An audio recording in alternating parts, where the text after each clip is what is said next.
तो भारतीय जनता पार्टी और शिवसेना एकनाथ शिंदे के बीच में वैचारिक गठबंधन है और यह वैचारिक गठबंधन दीर्घ काल तक टिका रहेगा और महाराष्ट्र के कल्याण के लिए सतत कार्य करेगा। तो उद्धव ठाकरे, राज ठाकरे एक होकर क्या कर लेंगे?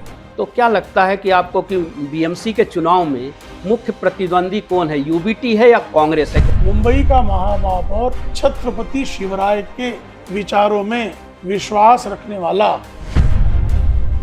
और बाला साहब ठाकरे ने मराठियों के हित के लिए 1966 से लेकर 2012 के अपने आयुष्मान में भारतीय जनता पार्टी 123 विधानसभा महाराष्ट्र में जीतने में कामयाब रही और उद्धव ठाकरे 64 पर सिमट गए। तो ये सिद्ध हो गया कि महाराष्ट्र में बड़ा भाई कौन है। मित्रों नमस्कार, आप देख रहे हैं नवभारत लाइव। मैं हूं सूर्य प्रकाश मिश्र। जैसा कि आप जानते हैं कि महाराष्ट्र में महानगर पालिकाओं के चुनाव का महासंग्राम शुरू हो चुका है और इस बीच हमारे इस नवभारत के मंच पर विशेष अतिथि के रूप में, वक्ता के रूप में उपस्थित हैं भाजपा के राष्ट्रीय प्रवक्ता माननीय प्रेम शुक्ल जी। राष्ट्रीय प्रवक्ता, प्रखर वक्ता प्रेम शुक्ल जी से हम महाराष्ट्र की राजनीति और यहाँ के जो समीकरण के बारे में जानना चाहेंगे। भाई साहब, स्वागत है आपका नवभारत के इस डिजिटल मंच पर। तो जैसा कि महानगर पालिकाओं के चुनाव शुरू हो चुके हैं, राजनीति बहुत गंभीर स्थिति में है यहाँ की। कुछ पता नहीं चल रहा है कि कौन किसके साथ कहाँ है। मुंबई महापालिका जो देश की सबसे बड़ी महानगर पालिका है, उसके साथ साथ पहली बार 29 महानगर पालिकाओं के चुनाव हो रहे हैं। तो कैसा वातावरण देखते हैं? देखिए, साफ तौर पर दिखाई दे रहा है कि भारतीय जनता पार्टी और शिवसेना की जो ओरिजिनल संस्करण है, एकनाथ शिंदे जी के नेतृत्व में जो काम कर रही है, उसका पलड़ा साफ तौर पर भारी दिखाई दे रहा है। और नगर परिषद और नगर पंचायत के चुनाव में जिस तरह का परिणाम आया, भारतीय जनता पार्टी को 117 नगर पंचायतों और नगर परिषदों में अपने नगराध्यक्ष निर्वाचित कराने का श्रेय प्राप्त हुआ और 56 स्थानों पर एकनाथ शिंदे की शिवसेना को सफलता मिली। कांग्रेस कुछ सीटें पाई है। शेष जो है, जो पूरा समीकरण रहा, जो महायुति है, पहले क्रमांक पर भारतीय जनता पार्टी, दूसरे क्रमांक पर एकनाथ शिंदे के नेतृत्व वाली शिवसेना और तीसरे क्रमांक पर अजीत पवार के नेतृत्व वाली राष्ट्रवादी कांग्रेस पार्टी आई। चौथे क्रमांक पर जो है वो रहे कांग्रेस, पांचवें क्रमांक पर रही शिवसेना और छठे क्रमांक पर रहे शरद पवार। शरद पवार जो है बारामती में भी एक भी नगर पंचायत जीतने में सफल नहीं हुए और श्रीमान उद्धव ठाकरे की शिवसेना दहाई के आंकड़े को भी नहीं छू पाई। उनके 9 नगर पंचायत में अध्यक्ष चुने गए, उसमें से भी कणकौली का अध्यक्ष 12 बजे निर्वाचित होता है और 1:30 बजे वो शिवसेना एकनाथ शिंदे में शामिल हो जाता है। तो साफ तौर पर महाराष्ट्र के स्थानीय निकायों के प्रथम चरण ने स्पष्ट जनादेश दे दिया है कि जिस तरह से महाराष्ट्र में विधानसभा के चुनाव में 3/4 बहुमत भारतीय जनता पार्टी के नेतृत्व वाली महायुति को मिला, उसी तरह से नगर परिषद, नगर पंचायत चुनाव को भी परिणाम रहे और 29 महानगर पालिकाओं में भी लगभग वही स्थिति है।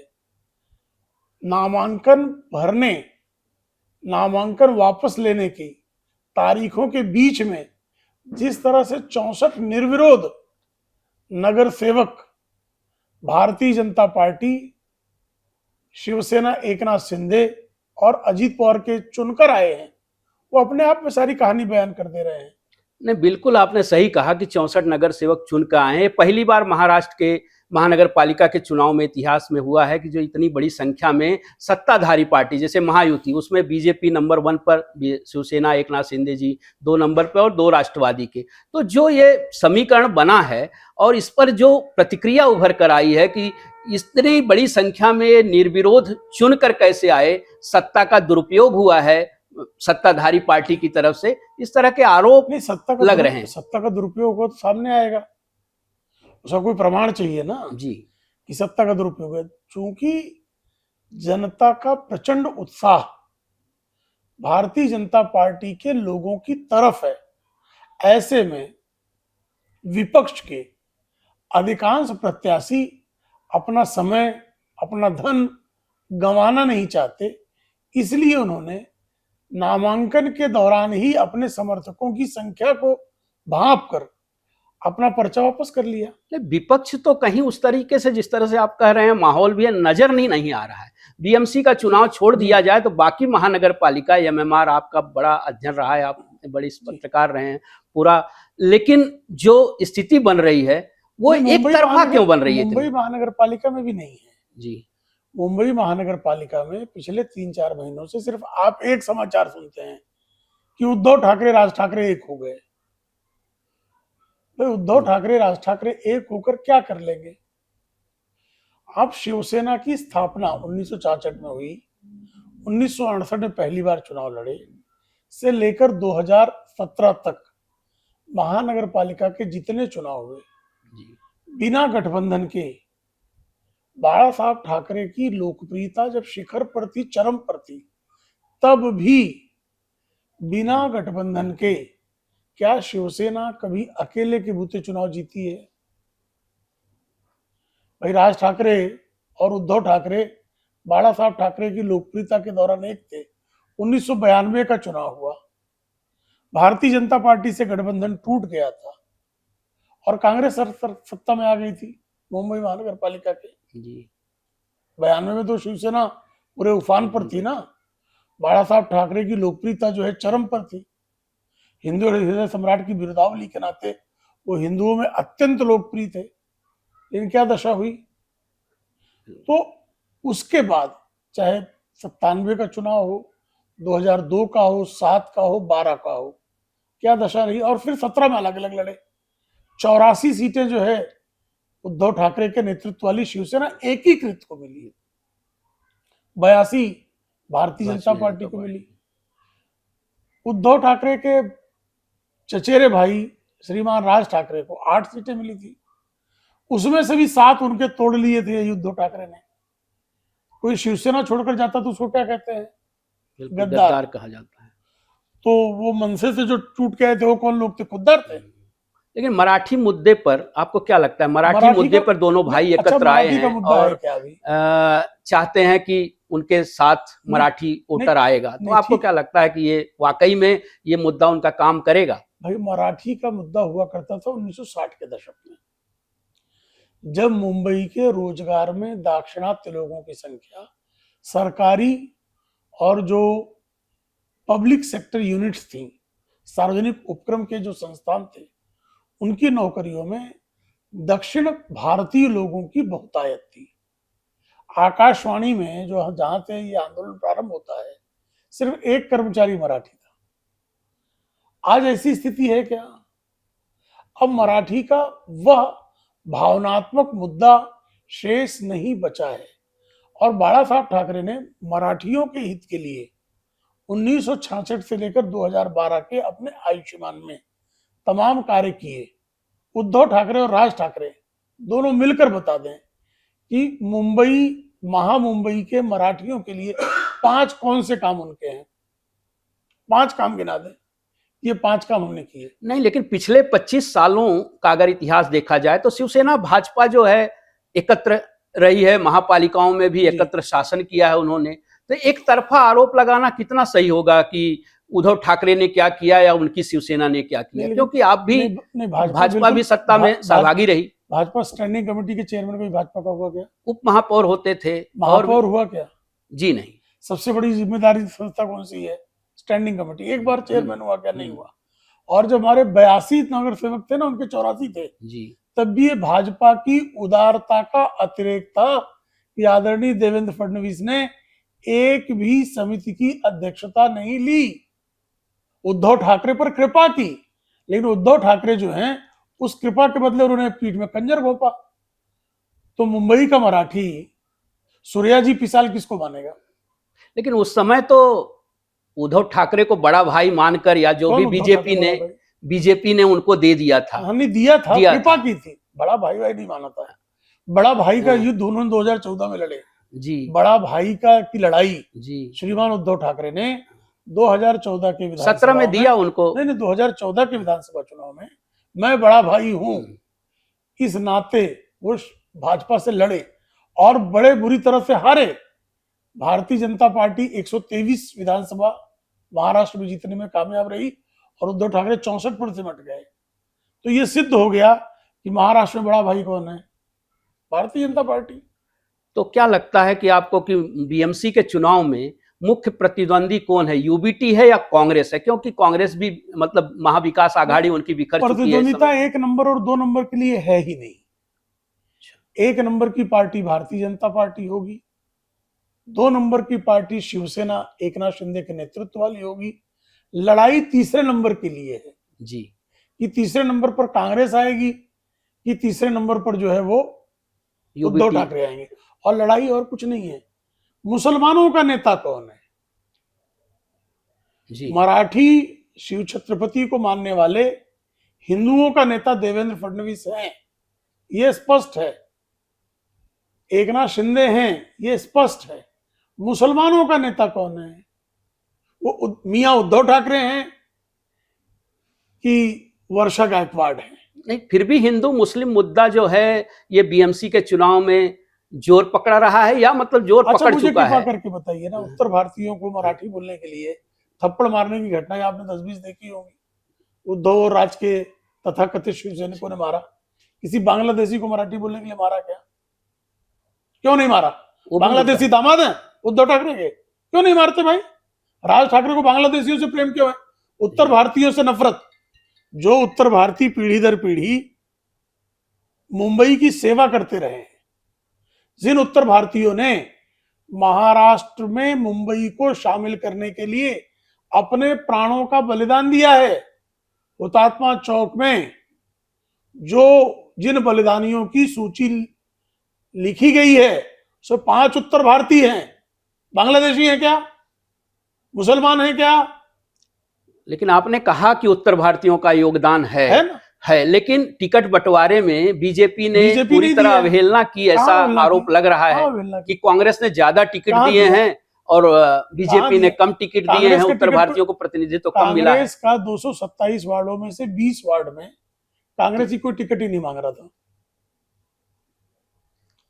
एक का टिकट जो कोई मांगने को तैयार नहीं है उसका टिकट देना, और एक की टिकट जो जीत की गारंटी है उसका टिकट देना, दोनों में अंतर है कि नहीं है?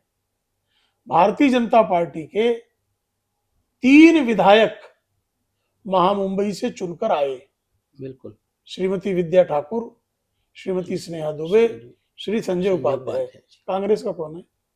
जी कांग्रेस के कौन है? कांग्रेस के अमीन पटेल, मियां अमीन पटेल, मियां असलम शेख, ये सब बांग्लादेशियों के नेता हैं, तो आपको भारतीयों के नहीं है। आपको क्या लगता है मुंबई का महापौर मराठी होगा? मुंबई का महापौर छत्रपति शिवराय के विचारों में विश्वास रखने वाला हिंदू और मराठी होगा। मराठी तो दाऊद इब्राहिम भी है, लेकिन दाऊद इब्राहिम को मानने वाला वो बिल्कुल मुंबई का महापौर नहीं हो सकता।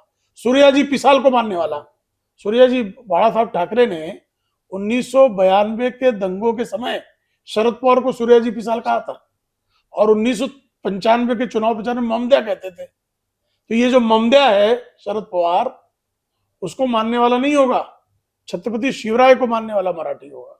सर, मुंबई छोड़ दिया जाए, ठाणे छोड़ दिया जाए, तो बाकी महानगर पालिकाओं में जो है ना, शिवसेना बीजेपी के बीच कटुता काफी बढ़ी है और आपस में मतलब जो है प्रतिद्वंदी बनकर चुनाव लड़ रहे हैं।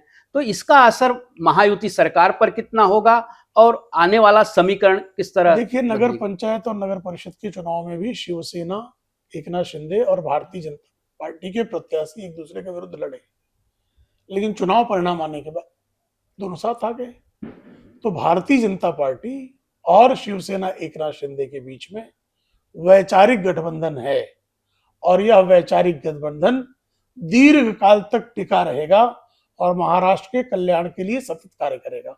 आपने कहा कि निर्दलीय बहुत सारे इस तरह से चुनकर आए हैं, लेकिन इस भूमिका में जो है ना, निर्दलियों की अपक्ष जो हैं वो हटा दिए गए और बाकी उनके जो है स्वतंत्र रूप से। लेकिन ये देखा गया कि ठाणे जिले में ही इसका सबसे ज्यादा असर रहा, क्योंकि ठाणे में शिवसेना और भारतीय बीजेपी जनता के पार्टी बीच अति लोकप्रिय है।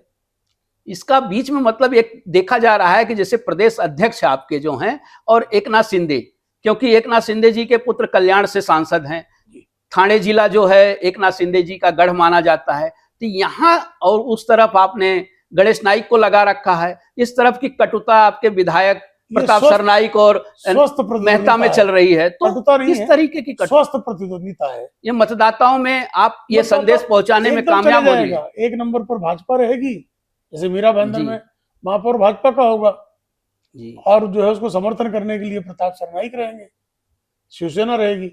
इसी तरह से नई मुंबई में भी प्रथम क्रमांक की पार्टी जो भारतीय जनता पार्टी होगी, दूसरे नंबर की पार्टी जो है शिवसेना एकनाथ शिंदे होंगे।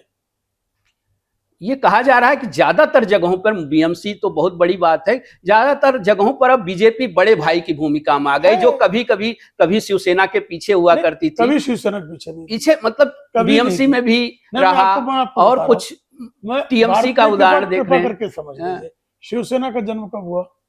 1966 में। कितने विधायक हुए उसके? जी 66 से लेकर 80 तक कितने विधायक हुए? हाँ 60 के ऊपर तो एक विधायक था। अब मतलब वामन राव महाडिक 1972। जी 1980 में भाजपा की स्थापना हुई। भाजपा और शिवसेना का जब समझौता हुआ तो भाजपा के 14 विधायक थे और शिवसेना के 2 विधायक थे, छगन भुजबल, डॉक्टर रमेश प्रभु, तीसरा विधायक नहीं था। हम बड़े भाई थे, हमने उनको सहोदर माना।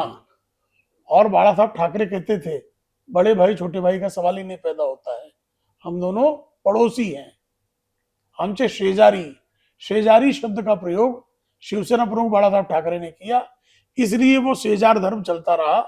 हम एक दूसरे का स्वस्थ तौर से दोनों घर विकसित होते रहे। बड़ा भाई बनने के चक्कर में उद्धव ठाकरे आए और जो है इतनी घाई कर ली कि किसी काम के नहीं रह गए। नहीं, यह भी आरोप है कि बीजेपी जो है राष्ट्रीय पार्टी है, लेकिन वो क्षेत्रीय दलों को उतनी अहमियत देती नहीं, क्षेत्रीय दलों को मतलब दबा कर रखना चाहते हैं। नहीं, बिल्कुल नहीं। राजनीति में जो है शक्ति के आधार पर ही आपका संतुलन बनता है। भारतीय जनता पार्टी ही वो पार्टी है जिसने मनोहर जोशी को मुख्यमंत्री बनाया, नीतीश कुमार को मुख्यमंत्री बनाया, कुमार स्वामी को मुख्यमंत्री बनाया, ममता बनर्जी को मुख्यमंत्री बनाया, नवीन पटनायक को मुख्यमंत्री बनाया, मायावती को मुख्यमंत्री बनाया।